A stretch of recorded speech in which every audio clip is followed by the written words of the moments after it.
Episode 59। हमारी शादी अब 2 दिन बाद होगी। तनय अदा को लेकर सेमिनार हॉल से बाहर चला गया। रॉकी वही जमीन पर पड़ा गुस्से में अदा और तनय को देख रहा था कि रॉकी के पास खड़ी लड़की नीचे बैठी और रॉकी से बोली, वो हमारी इंसल्ट करके चला गया। रॉकी उठ के खड़ा हुआ और बोला, कहीं भी जाए, रहेगा तो इस कॉलेज में ही, इसको भी अच्छे से बताएंगे रॉकी क्या चीज है। उस लड़की ने अपना सिर हाँ में हिला दिया तो रॉकी कुछ सोचते हुए एक खतरनाक मुस्कान मुस्कुरा दिया और बोला, मिल गया तरीका इस लड़की और लड़के को उसकी औकात दिखाने का। वो लड़की स्नेहा बोली, क्या आइडिया है? रॉकी स्नेहा को अपना प्लान बताने लगा।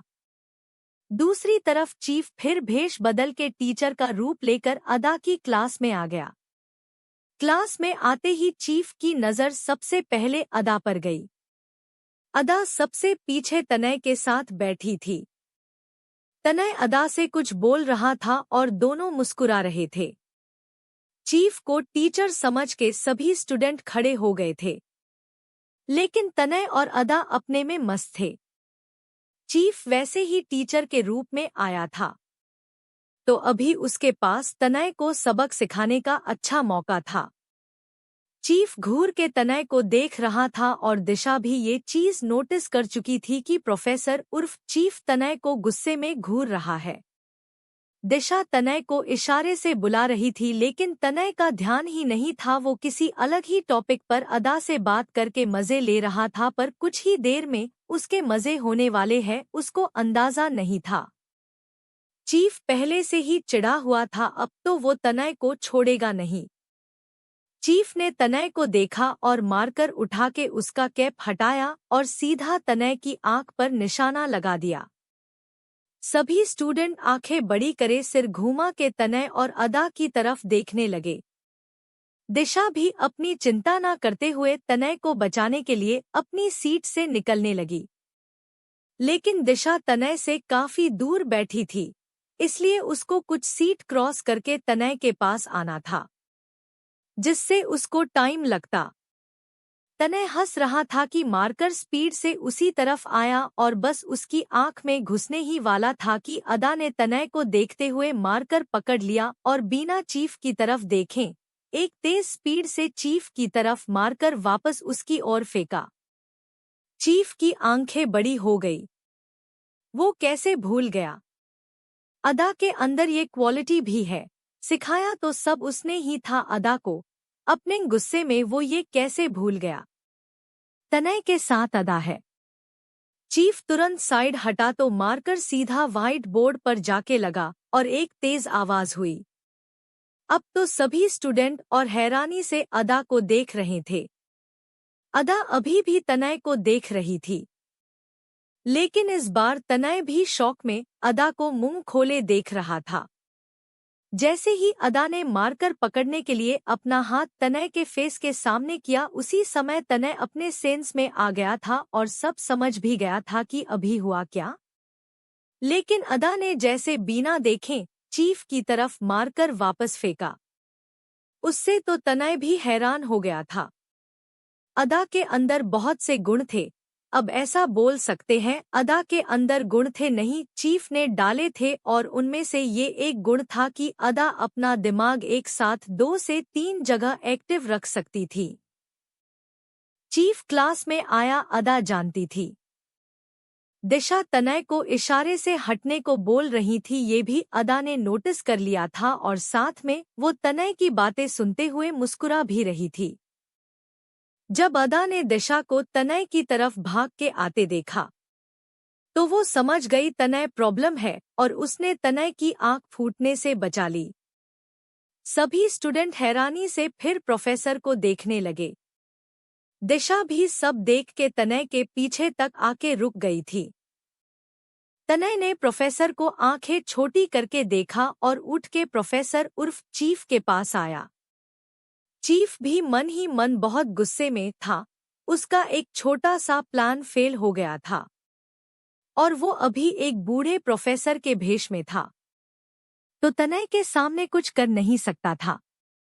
वरना तनय को शक हो जाता। तनय चीफ के पास आया और उसने आओ देखा, नाताव, सीधा चीफ की गर्दन पकड़ के व्हाइट बोर्ड हटा के उसकी जगह चीफ को टांग दिया। सभी स्टूडेंट और हैरान हो गए। क्या तनय इतना पावरफुल था कि प्रोफेसर को मारे और उसके खिलाफ कोई एक्शन ना लिया जाए? या फिर तनय कहीं का गुंडा था जो उसने प्रोफेसर को खुलेआम टांग दिया था, बिना किसी डर के? तनय की इस हरकत से चीफ का गुस्सा 7वें आसमान में पहुंच गया था, पर वो अभी किसी मजबूरी की वजह से कुछ नहीं कर सकता था, वरना तनय भी सही सलामत नहीं खड़ा होता। तनय ने फिर अपने पीछे खड़े लड़के से कहा, जाओ चौक का बॉक्स लेकर आओ। सभी स्टूडेंट डरे हुए थे, इसलिए वो लड़का तुरंत भाग के चौक लेने चला गया। तनय ने तब तक दूसरे मार्कर का कैप निकाला और कैप चीफ के सिर पर मारते हुए बोला, काहे सर जी सुबह सुबह क्या अपनी मैडम जी से हमेशा के लिए अलविदा बोल के आए हो? चीफ मन ही मन में गुस्से में अपने दांत पीस रहा था। सभी स्टूडेंट तनय की बात सुन के मुस्कुरा दिए। तब तक वो लड़का भी चौक लेकर आ गया। उस लड़के ने चौक तनय के पास रखी और अपनी जगह पर जाके खड़ा हो गया। तनय ने बॉक्स से चौक निकाली और चीफ के सिर पर मारते हुए बोला, अभी इतना भाषण दिया, कुछ पल्ले ना ही पड़ा के? मारने से पहले एक बार सोच लेना चाहिए था कहाँ उंगली कर रहा हूँ। अब बेकार में आपके उंगली हो गई ना। तनय की बात सुन के सभी स्टूडेंट अपने मुंह पर हाथ रख के हंस दिए। चीफ ये सब देख के और बौखला गया, लेकिन मजबूरी क्या ना करवाती, इसलिए चीफ अपने गुस्से को गर्म पानी समझ के पी गया। अदा शांति से खड़ी सब होते देख रही थी। दिशा भी खड़ी सब देख रही थी। चीफ बूढ़े आदमी के भेष में था तो दिशा को तरस आ गया। माना चीफ का ऐसे तनय को मारना गलत था, पहले चीफ को वार्निंग देनी चाहिए थी और मारकर अगर तनय की आंख में घुस जाता तो वो एक आंख के अंधे लड़के की बीवी कहलाती नहीं। लेकिन फिर भी प्रोफेसर की उम्र का लिहाज करते हुए दिशा पहले खुद तनय को समझाने के लिए आगे बढ़ी कि तनय को प्रोफेसर को छोड़ देना चाहिए। लेकिन फिर दिशा को ख्याल आया, कहीं वो तनय को रोकने गई तो तनय कहीं उसे गलत ना समझ ले और फिर वो तनय को शादी के लिए कैसे मनाएगी? वो कैसे तनय को रोके? सोचते हुए दिशा का ध्यान अदा पर गया तो वो जल्दी से अदा के पास आ गई। अदा दिशा को देख के मुस्कुरा दी। दिशा भी मुस्कुरा दी और अदा को सब समझाने लगी। दिशा की बात सुन के अदा तनय के पास आई। तब से तनय लगातार चीफ को मार ही रहा था। सभी स्टूडेंट भी इस बात से हैरान थे कि प्रोफेसर कुछ बोल क्यों नहीं रहे, या फिर बचने के लिए तनय को प्रिंसिपल की धमकी क्यों नहीं दे रहे। लेकिन कोई ये नहीं जानता था कि चीफ के अंदर ज्वालामुखी फटा हुआ था। अगर उसने कुछ बोला तो लावा का सैलाब आ जाएगा और चीफ अपने गुस्से पर से कंट्रोल खो के अपने ड्रीम प्रोजेक्ट को नहीं खो सकता था। अदा का आज का हुनर देख के चीफ समझ गया था अदा को उसने जो जो सिखाया उसको सब याद है। अदा को सब टेक्निक तब याद आती या फिर उसकी बॉडी तब रिएक्ट करती है जब उसके सामने वैसी कोई सिचुएशन आती है, और अभी अदा ने अपने दिमाग से काम लिया। मतलब अधेप अदा को जो दवा दे रहा है वो अदा के ऊपर तेजी से असर कर रही है। अब तो चीफ के लिए अदा का खून पाना और जरूरी हो गया था, इसलिए वो शांत था। वो गुस्से में अपने होश नहीं खोना चाहता था। वो अपनी सक्सेस से कुछ कदम दूर था। सोच के चीफ कुछ नहीं बोल रहा था। अदा तनय के पास आई और बोली, क्यूट तनय। तनय रुक गया और अदा से बोला, छोटी गिलहरी तुम्हारा निशाना तो एक नंबर है, अब तुम निशाना लगाओ। अदा दिशा की सिखाई बात बोलते हुए बोली, क्यूट तनय बैड मैनर्स ये हमारे गुरु है, इन्होंने गलती की है, हम इनकी कंप्लेन प्रिंसिपल सर से करेंगे, पर हम खुद इनको सजा नहीं दे सकते। तनय समझ गया किसी ने अदा को ज्ञान की गोली दी और अदा क्लास में दिशा के सिवा किसी को नहीं जानती, तो दिशा ने ही घूंटी पिलाई होगी। तनय ने पलट के पीछे देखा तो दिशा ने तनय को देख के आंख मार दी और हवा में किस पास कर दी। तनय ने मुंह बना लिया और अदा से बोला, क्यूट गिलहरी, कभी कभी कुछ चीजें खुद हैंडल करनी होती है। अदा मासूमियत से बोली, पर क्यूट तनय, हमें अपनों से बड़ों की इंसल्ट नहीं करनी चाहिए, आपने ही तो सिखाया था। तनय ने अपनी आंखें छोटी कर ली। वो अदा को गलत सीख नहीं देना चाहता था, इसलिए बोला, चलो कैंटीन चलते हैं, अब मुझे भूख लगने लगी। अदा ने मासूमियत से अपना सिर हिला दिया। तनय मुस्कुरा दिया और अदा से बोला, तुम चलो, मैं 2 मिनट में आता हूँ। अदा ने फिर अपना सिर हिला दिया और बाहर चली गई।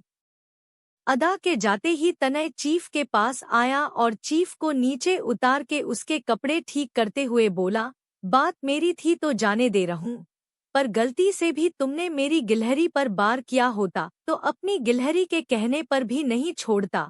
तो आगे से पढ़ाने आते हो तो पढ़ाओ और निकलो, ज्यादा आगे बढ़ने की जरूरत नहीं है, मैं लोगों की उम्र नहीं देखता। तुमने अपने ईगो को संतुष्ट करने के लिए सीधा मेरी आई पर निशाना लगाया, अगर मैं अपने ईगो को संतुष्ट करने पर आया तो निशाना लगाने की जरूरत नहीं पड़ेगी, बोल के तनय भी चला गया। चीफ बस अपने दांत पीसते रह गया। तनय ऐसी हरकत नहीं करता, पर वो अच्छे से समझ गया था। चीफ ने जानबूझ से उसकी आंख में निशाना लगाया। अगर वही निशाना चीफ ने अदा पर लगाया होता तो तनय अदा की आंख नहीं बचा पाता। वही सोच के तनय को गुस्सा आया था और उसने चीफ को टांग के सबके सामने मारा था, ताकि चीफ दोबारा ये गलती से भी ना करें। लेकिन तनय नहीं जानता था चीफ को गुस्सा दिला के उसने अपने लिए भी थोड़ी मुसीबत मोल ले ली है, क्योंकि चीफ हाथों से नहीं केमिकल से खेलता है, जिससे बचना थोड़ा मुश्किल होता है। इसलिए अदा का हाल आज ऐसा है।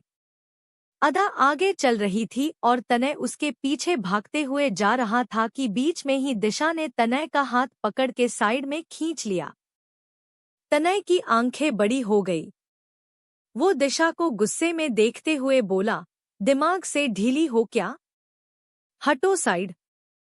बोल के तनय ने दिशा को साइड किया और जाने के लिए आगे बढ़ने को हुआ कि दिशा ने फिर तनय को दीवार से लगा दिया और उसके दोनों साइड हाथ रखते हुए बोली, चले जाना, पहले बताओ शादी कब कर रहे हो। तनय दिशा को घूरते हुए बोला, कल तुमको इज्जत से समझाया, तुमको समझ नहीं आया। दिशा, कल कब का बीत गया, आज की बात करो, बोलो तो अभी चले। आज मैं अपने साथ आईडी भी लाई हूँ, चाहो तो कोर्ट में भी शादी कर सकते हैं। तनय हैरानी से दिशा को देखने लगा। ये कितनी बदतमीज लड़की थी, शादी नहीं जैसे हलवा बनाने की बात कर रही हो। पर अदा अकेले आगे जा रही थी।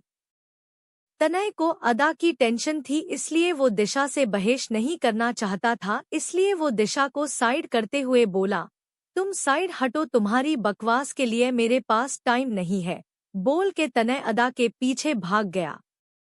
दिशा भी तनय के पीछे जा रही थी, लेकिन उसको सामने से मयूर आते दिखा, जो काफी गुस्से में लग रहा था। दिशा की सांसें अटक गई। वो अपने कदम पीछे लेने लगी, पर पीछे पिलर था तो वो ज्यादा पीछे हो नहीं पाई। मयूर कॉलेज में है, मतलब अब फिर वो मार खाने वाली है। दिशा याद करने लगी कि क्या उसने कोई गलती की, पर उसे ऐसा कुछ याद नहीं आया। दिशा डर से खड़ी थी कि मयूर उसके पास आया और उसका हाथ पकड़ के खींचते हुए ले जाने लगा। दिशा भी आंखों में आंसू लिए उसके पीछे चल रही थी। वो कॉलेज में कोई तमाशा नहीं चाहती थी, इसलिए चुपचाप मयूर के साथ चल रही थी, क्योंकि वो जानती थी अगर उसने चू भी की तो मयूर उसको सबके सामने मारना शुरू कर देगा। मयूर दिशा को लेकर कॉलेज से बाहर आया और उसको कार के अंदर धक्का दे दिया और कार स्पीड में आगे बढ़ाई। दिशा का घर वही कॉलेज के पास में ही था तो जल्द ही मयूर दिशा के घर पहुंच गया। दिशा का बोलो या फिर मयूर का? हाँ, वो मयूर का घर था। दिशा मयूर के घर में रहती थी। मयूर फिर दिशा का हाथ पकड़ के घर के अंदर लाया और उसको जोर से धक्का दे दिया। दिशा लड़खड़ा के जमीन पर गिर पड़ी। मयूर ने अपनी बेल्ट निकाली और दिशा को मारने लगा। दिशा चीख पड़ी और रोते हुए मयूर को ना मारने की रिक्वेस्ट करने लगी। मयूर गुस्से में अंधाधुंध दिशा को मार रहा था। दिशा के फेस पर उसके हाथों पर घाव बन गए थे। तब तक मयूर की मम्मी भी आ गई और मयूर को रोकते हुए बोली, ये क्या कर रहे हो? मयूर अपनी मम्मी को धक्का देते हुए बोला, ये सब आपकी छूट का नतीजा है। ये लड़की अब झूठ बोलने लगी है। दिशा मयूर की मम्मी को देख के जमीन पर ही खिसकते हुए उनके पास आई और उनके पैरों से लिपट के उनके पीछे हो गई। मयूर की मम्मी नीता जी की आंखें भर आई और वो मयूर से बोली, बेटा ये क्या तरीका है अपनी मंगेतर के साथ पेश आने का? मयूर गुस्से में बोला, और ये लड़की इधर उधर गुल खिलाते घूमे उसका क्या? दिशा ने नीता जी के पैरों को कस के पकड़ लिया। नीता जी सब समझती और जानती थी इसलिए दिशा का बचाव करते हुए बोली, बेटा तुमको कोई गलतफहमी हो गई है, दिशा बहुत प्यारी बच्ची है। मयूर ने गुस्से में नीता जी को देखा और अपनी पॉकेट से एक तस्वीर निकाल के नीता जी के मुंह पर फेंकते हुए बोला, तो फिर ये क्या है? वो तस्वीर नीता जी के फेस से टकरा के जमीन पर सीधी गिरी। तो ये तनय की फोटो थी। नीता जी फोटो देख के हैरान हो गई। मयूर गुस्से में बोला, ये फोटो मुझे इस लड़की के कमरे से मिली। अच्छा हुआ आज इसके कमरे में गया, वरना तो इसके रंग ढंग के बारे में पता ही नहीं चलता। नीता जी बात को संभालने की कोशिश करते हुए बोली, ये किसी मॉडल की फोटो लग रही है, न्यूज़पेपर में निकली होगी।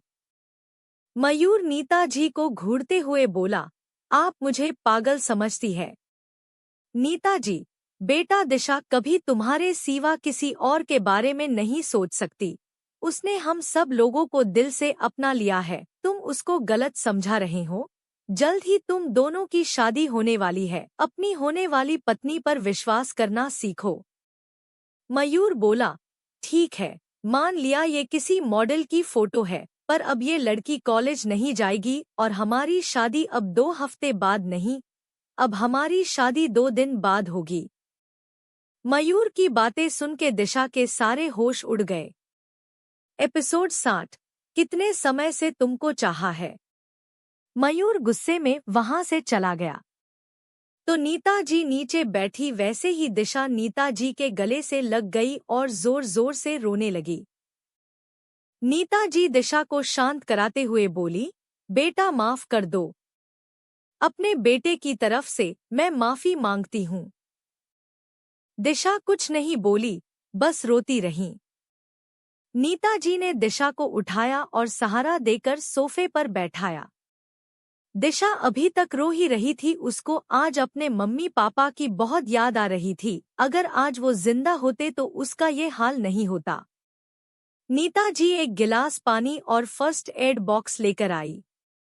नीता जी ने दिशा को पानी पिलाया और उसके फेस के घाव से खून साफ करते हुए बोली, क्या ये उसी लड़के की फोटो है? दिशा ने सिसकियां भरते हुए अपना सिर हाँ में हिला दिया।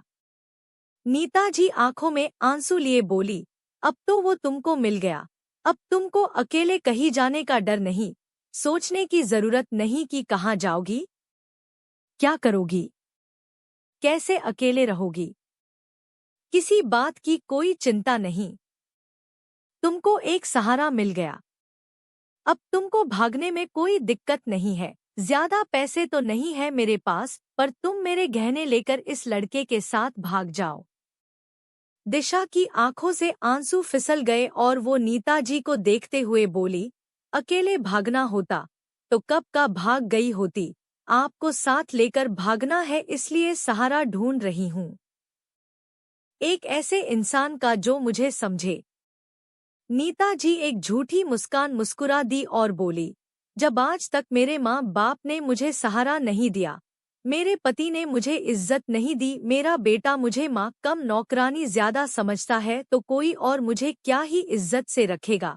मेरा जीवन तो निकल गया, बचा खुचा भी निकल जाएगा। तुम अपने बारे में सोचो, बस भगवान से प्रार्थना करूंगी तुमने जिसको पसंद किया है वो मेरे बेटे और पति जैसा ना हो, तुमको बहुत प्यार से, सम्मान से, अच्छे से रखे।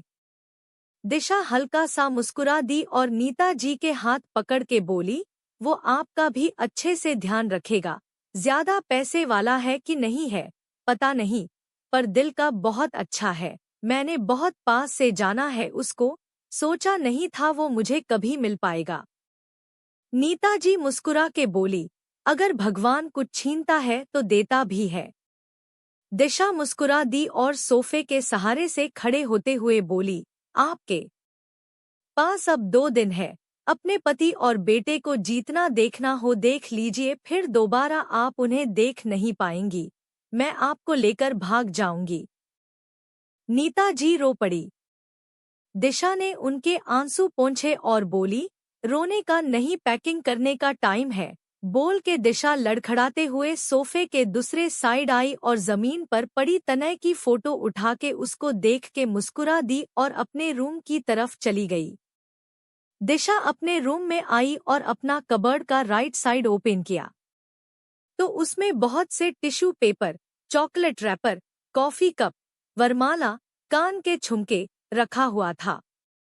दिशा सारा सामान देख के मुस्कुरा दी और बोली, कितने समय से तुमको चाहा है, शादी तो तुमसे ही करूंगी, फिर चाहे कितनी भी मार क्यों ना खानी पड़े।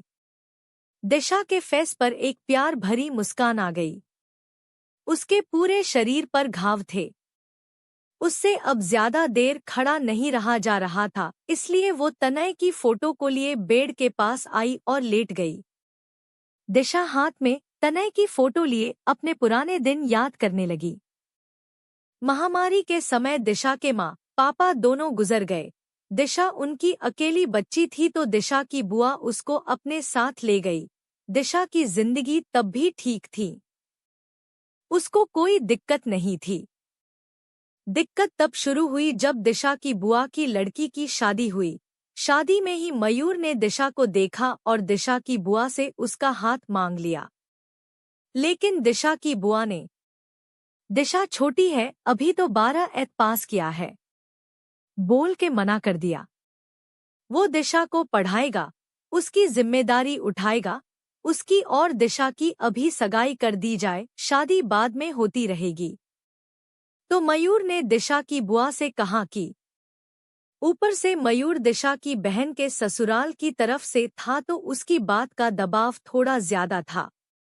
दिशा की बुआ की भी 3 बेटियां थी, चौथी दिशा डॉट।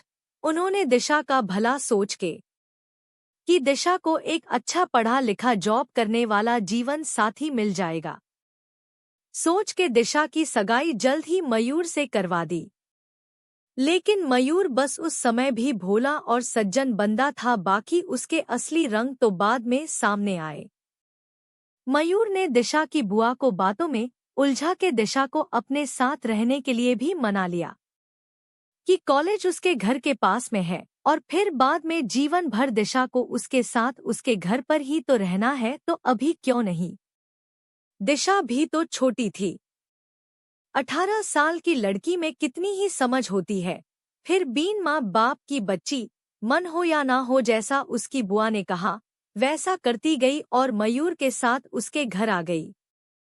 मयूर के घर आते ही दिशा के बुरे दिन शुरू हो गए। मयूर ने उसको न कॉलेज जाने दिया, न घर के बाहर, उसको घर के अंदर कैद कर लिया और उसके साथ जबरदस्ती करने तक की कोशिश की। वो तो नीता जी थी जिसकी वजह से दिशा वहां सही सलामत बच सकी। 1-2 साल ऐसे ही निकल गए। दिशा को मयूर कहीं नहीं जाने देता था, दिशा को शादी करने के लिए फोर्स करता था, उसके करीब आने की कोशिश करता था, लेकिन दिशा नीता जी के सहारे से बच जाती थी। पर मयूर ने गुस्से में दिशा को मारना पीटना शुरू कर दिया था। अगर नीता जी दिशा को बचाने जाती तो मयूर कभी कभी उनके ऊपर भी हाथ उठा देता था। वजह थी नीता जी के हस्बैंड, वो भी मयूर जैसे ही थे जो नीता जी पर बात बात पर हाथ उठा देते थे। दिशा मयूर से शादी नहीं करना चाहती थी, ऊपर से अब वो अपनी बुआ के घर भी नहीं जा सकती थी। 2 साल किसी लड़के के घर में रही लड़की को कोई फिर अपने घर में कैसे रख लेगा, और फिर सबके सामने ही दोनों की सगाई हुई थी। समाज को समझाना, ऊपर से अगर दिशा वापस जाती तो बुआ की बाकी दोनों लड़कियों की शादी में दिक्कत होती। सभी दिशा पर उंगली उठाते सोच के दिशा मयूर का अत्याचार सहने लगी कि एक दिन दिशा की बुआ की दूसरी लड़की की शादी तय हुई और दिशा की बुआ दिशा को जबरदस्ती अपने साथ कुछ समय के लिए ले गई। मयूर ने दिशा को डरा धमाका के भेजा था, अगर उसने अपनी बुआ को कुछ भी बताया तो वो उसकी और दिशा की प्राइवेट फोटो सबको दिखा देगा। जबकि ऐसी कोई फोटो नहीं थी, पर आजकल कैसी भी फोटो बनाना, कैसा भी वीडियो वायरल करना आम बात थी। माँ पापा के गुजरने के बाद बुआ ने उसको अपनी बच्ची समझ के पाला। वो कैसे अपनी बुआ की इज्जत को नीलाम होने देती, वो तो अकेली थी। पर उसकी बुआ के आगे तो 3-3 बेटियां थी, उनको ससुराल में परेशान किया जाता, इसलिए दिशा शांत थी। वहीं एक दिन दिशा अपनी बुआ की बेटी के साथ शादी की शॉपिंग पर गई थी। दोनों थक गई तो एक अच्छे से रेस्टोरेंट में कॉफी पीने चली गई। तब दिशा ने तनय को इला के साथ देखा था। तनय को देखते ही दिशा उस पर अपना दिल हार गई थी। दिशा को तनय को पाने की चाह नहीं थी, लेकिन तनय जैसे इला का ध्यान रखता था, जैसे उससे प्यार से बात करता था, जैसे उसको अपने हाथों से खाना खिलाता था और इला फोन में घुसी रहती थी, वो सब देख के तो दिशा को विश्वास ही नहीं हुआ। ऐसे भी लड़के होते हैं क्या? दिशा तो पूरी फ्लैट हो चुकी थी तनय पर। वो जानती थी तनय किसी और से प्यार करता है। जो इंसान इतना अच्छा है कि एक लड़की का इतना ध्यान रखता है, इतना प्यार करता है, वो कभी उस लड़की को नहीं छोड़ेगा। पर दिल तो दिल होता है जी, एक बार कहीं लग गया तो बस लग जाता है। प्यार का मतलब बस पाना नहीं होता, बस उसके एहसास के साथ जीना भी होता है। पहली बार तनय को देख के ही दिशा इतनी पागल हो गई थी कि उसने अपने कान की बाली बेच के रेस्टोरेंट के मालिक से वो कप खरीदा था जिसमें तनय ने कॉफी पी थी। दिशा को लगा तनय से वो अपनी लाइफ में पहली और आखिरी बार मिल रही है, लेकिन जल्द ही दोनों की फिर मार्केट में मुलाकात हुई। इसको ठीक से मुलाकात नहीं बोल सकते क्योंकि तनय ने तो दिशा को देखा तक नहीं। दिशा अपनी बहन के साथ मार्केट शॉपिंग करने गई थी, वहीं उसकी नज़र तनय पर गई, जो इला के सामने वरवाला लेकर खड़ा था और उसके सामने हाथ जोड़ के बोल रहा था, चलो ना जल्दी से शादी कर लेते हैं। पर इला ने तनय को भाव नहीं दिया और वहां से चली गई। दिशा तनय के प्यार में इतनी पागल थी कि पैसे न होने पर अपनी नाक की बाली देकर वो वरमाला खरीद के लाई थी जो तनय ने पकड़ी थी। हाँ, ये वही वरलामा थी जो उस दिन दिशा तनय को पहना रही थी। सूखी हुए फूलों की वरमाला जो आज तक दिशा ने संभाल के रखी थी। तीसरी मुलाकात भी दिशा की जल्द ही हुई तनय के साथ, जब तनय इला के साथ ढेले पर खड़े होकर ब्रेड पकौड़ा खा रहा था। दिशा ने तनय के फेंके डिस्पोजल प्लेट को उठा के उसमें ही ब्रेड पकौड़ा लेकर खाया था और तनय ने हाथ पोंछ के जो टिश्यू फेंका था वो उठा के अपने साथ ले आई थी।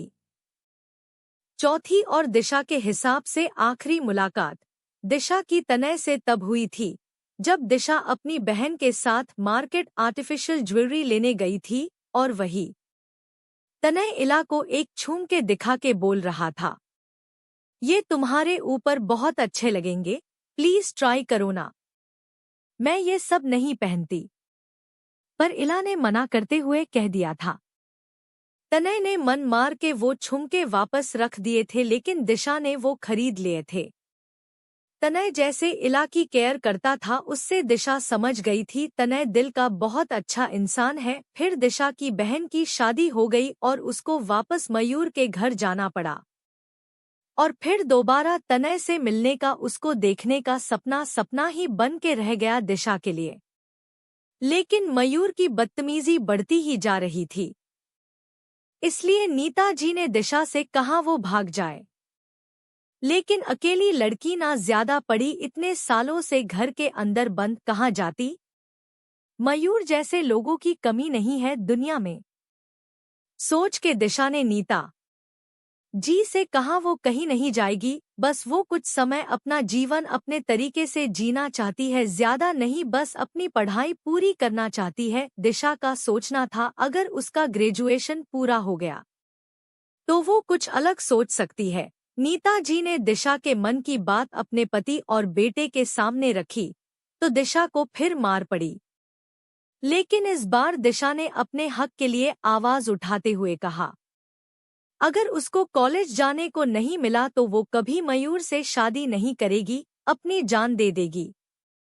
मयूर दिशा से बहुत प्यार करता था पर इसे प्यार नहीं बोल सकते। मयूर ऐसी लड़की चाहता था जो देखने में सुंदर हो, जिससे उसका स्टेटस मेंटेन रह सके और जिसके आगे पीछे कोई ना हो, जिससे मयूर अपना दबदबा उसके ऊपर बना के रख सके। जैसे उसके पापा ने नीता जी को नौकरानी बना के रखा, वो भी उसको नौकरानी बना के रख सके। कम पढ़ी लिखी होगी तो घर से भागने के बारे में सोचेगी नहीं, परिवार नहीं होगा तो अपना दर्द किसको बताएगी और जिंदगी भर उसकी गुलामी करेगी। लेकिन दिशा ने नीता जी को देख के समझ लिया था उसको कुछ करना होगा, वरना उसकी जिंदगी भी नीता जी जैसी होगी। इसलिए उसने अपने हक के लिए कॉलेज जाने की बात कही थी, वो बस अपनी बुआ की इज्जत के लिए और नीता जी के लिए मयूर की मार खाती थी। अगर उसने आवाज उठाई तो मयूर नीता जी को मारेगा और नीता जी का कमजोर शरीर ये मार और ज्यादा नहीं सह पाएगा। 25 सालों से वो मार ही तो खाती आ रही थी।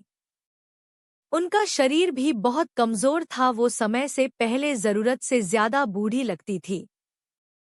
दिशा अपने स्वार्थ के लिए मासूम सी नीता जी की जान दांव पर नहीं लगाना चाहती थी। और उस दिन जब दिशा ने तनय को कॉलेज में देखा, वो इसलिए ही शॉक हो गई थी। और जब दिशा ने तनय को अदा की केयर करते देखा तो उसको लगा तनय ने इला को छोड़ के अदा को गर्लफ्रेंड बना लिया, इसलिए वो चिढ़ गई थी और अदा और तनय के बीच घुस रही थी। लेकिन जब दिशा को पता चला अदा तनय की बहन है तो दिशा के सारे रास्ते खुल गए और वो तनय के पीछे शादी करने के लिए पड़ गई, क्योंकि उसकी एक बार तनय से शादी हो गई तो उसके पास एक सपोर्ट होगा। वो इतनी पढ़ी लिखी नहीं थी कि अकेले नीता जी के साथ जी सके। नीता जी तो बिल्कुल पढ़ी लिखी नहीं थी जिससे दोनों मिलके कुछ कर सके। उनको कोई भी आसानी से पागल बना सकता था और दिशा ये नहीं चाहती थी। हंस बोल लेना आसान होता है पर जीवन में जो मुसीबतें आती है उनको अकेले फेस करना बहुत मुश्किल। इसलिए दिशा जल्द से जल्द तनय से शादी करना चाहती थी। दिशा सोच रही थी और उसकी आंखों से आंसू फिसल के तनय की फोटो पर गिरे तो उसके फेस पर एक दर्द भरी मुस्कान आ गई और वो तनय की फोटो देखते हुए बोली, पता है गलत कर रही हूँ तुम्हारे साथ, लेकिन सच्ची मुच्ची बहुत प्यार करती हूँ तुमसे। अपनी ये उदासीन कहानी बता के तुम्हारी दया नहीं लेना चाहती, तुम्हारा प्यार हक से लेना चाहती हूँ। तरीका गलत हो सकता है पर समय भी नहीं है मेरे पास। उस मयूर के बच्चे ने कॉलेज भेजने से पहले शर्त रखी थी, कॉलेज तभी जाने देगा जब मैं उससे 2 हफ्ते में शादी कर लूंगी। सोचा था कॉलेज जाऊंगी तो दिमाग के द्वार खुलेंगे और समझ आएगा कैसे मयूर से बचूं। लेकिन तुम मिल गए तो कुछ और सोचने की ना बुद्धि बची ना मैं सोचना चाहती हूँ। बोलते हुए दिशा मुस्कुरा दी। तनय अदा के साथ कैंटीन में बैठा अपने पुराने दिन याद करते हुए चाय और समोसे खा रहा था कि स्नेहा अपने ग्रुप के साथ आई और चिल्लाते हुए बोली, हेलो फ्रेशर, इस साल हम सबने सोचा है फ्रेशर के लिए फ्रेशर पार्टी ना रखी जाए, इस बार कुछ डिफरेंट करते हैं। तो हमने प्रिंसिपल सर और टीचर से बात करके ये डिसाइड किया है कि इस साल फ्रेशर पार्टी के साथ साथ कपल थीम रखा जाए, मतलब कपल पार्टी होगी।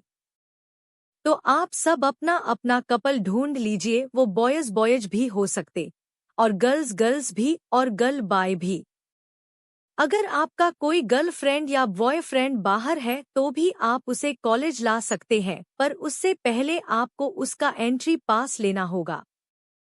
तो कल कॉलेज में आपको एंट्री पास मिल जाएगा और कल रात में कॉलेज में पार्टी होगी। तो फ्रेशर अब मत बोलना, सीनियर्स बस आपको परेशान करते हैं, सीनियर्स आपके बारे में सोचते भी हैं। तनय भी ध्यान से सब सुन रहा था। स्नेहा ने तनय को देखा और टेढ़ी मुस्कान मुस्कुरा दी और मन में बोली, हमारी इंसल्ट की ना, कल तुझे पता चलेगा हम क्या कर सकते हैं। रॉकी के फादर कॉलेज को डोनेशन देते थे, जिससे प्रिंसिपल से उनकी अच्छी खासी दोस्ती थी, और रॉकी ने अपने डैड का सोर्स लगा के प्रिंसिपल से ऐसी पार्टी के लिए परमिशन ली थी और प्रिंसिपल ने जन्य से परमिशन ली।